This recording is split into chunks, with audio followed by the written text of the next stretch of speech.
எல்லாருக்கும் வணக்கம்.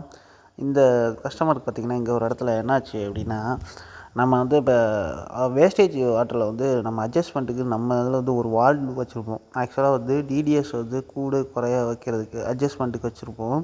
அது என்னாச்சு அப்படின்னா, கஸ்டமர் சைடில் யாரோ தெரியாமல் ஃபுல்லாக லாக் பண்ணிட்டாங்க. அப்போ லாக் பண்ணும்போது எல்லா இடத்துலையும் வந்து இந்த மாதிரி லீக்கேஜ் வர ஆரம்பிச்சிருச்சு. இந்த மாதிரி பம்பில் பார்த்திங்கன்னா, இந்த இடத்துல லீக்கேஜ் எல்லாமே வந்து இப்படி லாக் பண்ணும்போது என்னாகும் அப்படின்னா, எல்லாமே எல்லா சைடும் வந்து விட்டுரும். அந்த லீக்கேஜ் வர ஆரம்பிச்சிடும்.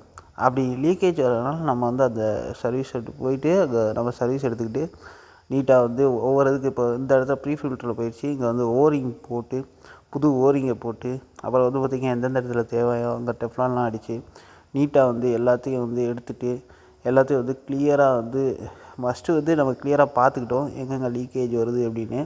அதுக்கப்புறம் வந்து என்னென்ன பண்ணணுமோ அதை வந்து கிளியராக வந்து இப்போ டெஃப்லான் இந்த இடத்துல பார்த்திங்கன்னா, பம்புக்கெலாம் வந்து பார்த்திங்கன்னா, டெஃப்லான் என்ன தான் போட்டாலுமே வந்து பார்த்திங்கன்னா, அதுக்கு பெர்ஃபெக்டாக போடணும், இல்லாட்டி ப்ராப்ளம் வரும். அதனால் அதையும் போட்டு அப்புறம் வந்து பார்த்திங்கன்னா, நிமோட்டிக்கு ஜாயின்லேயும் வந்து பார்த்திங்கன்னா, நீட்டாக டெஃப்லான் போட்டு அடிச்சுட்டு கிளியராக வந்து எல்லாத்தையும் மாட்டி விட்டாச்சு. அதுக்கப்புறம் வந்து பார்த்தோம்னா, இப்போது அந்த 100% வந்து அந்த எல்லாமே கிளியராக ஏற்கனவே வந்து கஸ்டமர்கிட்ட சொல்லிக் கொடுத்துருந்தோம். அதனால் திரும்பியும் வந்து நீட்டாக சொல்லிக் கொடுத்துட்டு எல்லா லீக்கேஜையும் வந்து ஆஃப் பண்ணிட்டோம். ஆஃப் பண்ணனால இப்போ வந்து எங்கேயுமே லீக்கேஜ் வந்து இல்லை. பார்த்திங்கனாலே தெரியும், எல்லா இடத்துலையும் ஃபஸ்ட்டு லீக்கேஜ் இருந்தால் இப்போ எல்லாத்தையும் வந்து லீக்கேஜெல்லாம் எடுத்தாச்சு. ப்ரீ ஃபில்டர்லாம் பார்த்திங்கன்னா, ஓரிங் நீட்டாக புது ஓரிங் போட்டோம். ஏன்னா வந்து டெஃப்லான் அடித்தாலும் வரும். அதனால் ஓரிங் நீட்டாக புது ஓரிங் போட்டு வந்து பார்த்திங்கன்னா, எல்லாத்தையும் வந்து லீக்கேஜெல்லாம் எடுத்து விட்டாச்சு. இப்போ வந்து மிஷின் வந்து பெர்ஃபெக்டாக ஓடுது. இப்போ வந்து பார்த்தோம்னா ஃபுல்லாக செட் பண்ணிவிட்டு அப்புறம் வந்து இப்போ மிஷினை வந்து நம்ம பிளான்ட்டை வந்து இப்போ ரன் பண்ணி விட்டுட்டோம்.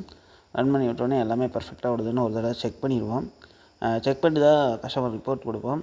எல்லாம் ப்ரெஷர் எல்லாமே வந்து கிளியராக செட் பண்ணிவிட்டு ஃப்ளோ மீட்ரு பார்த்திங்கன்னா, ட்ரீட்டட் வாட்டர் வந்து 400 கிட்ட போகுது. வேஸ்டேஜ் வந்து பார்த்திங்கன்னா 600 கிட்ட போகுது. ஃபஸ்ட்டு வந்து பாதி போகிற மாதிரி தான் செட் பண்ணி கொடுப்போம். ஏன்னா ஒரு 10 நாள் 20 நாள் ஓடின பிறகு அதுக்கப்புறம் இன்னும் கூட குறைச்சிக்கலாம். வேஸ்டேஜை இன்னும் குறைச்சிட்டு ட்ரீட்டட் வாட்டரை அதிகப்படுத்திக்கலாம். டோசிங் பம்ப்பு வந்து பார்த்தோம்னா இண்டஸ்ட்ரி அப்படிங்கிறதுனால டோசிங் பம்ப் போட்டிருக்கோம். ஏன்னா டோசிங் பம்ப்பு எல்லாருக்கும் மாட்ட மாட்டோம், வீடுகளுக்கெல்லாம் மாட்ட மாட்டோம்.